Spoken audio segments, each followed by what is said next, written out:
নিশো ভাইয়ের আর আমার সম্পর্কটা একটু মানে অন্যরকম এইভাবে যে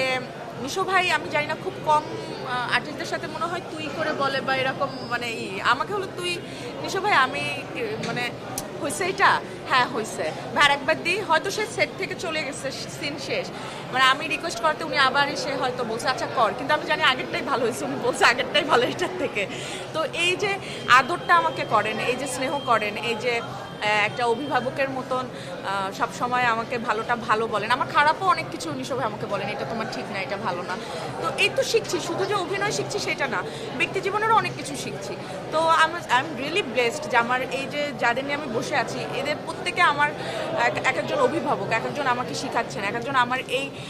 চলচ্চিত্রের পথ চলাটাকে আরও সুগম করছেন আরও আমাকে মানে চলছি যে আমি একা এটা আমি একা না কিন্তু এটা এখানে একজন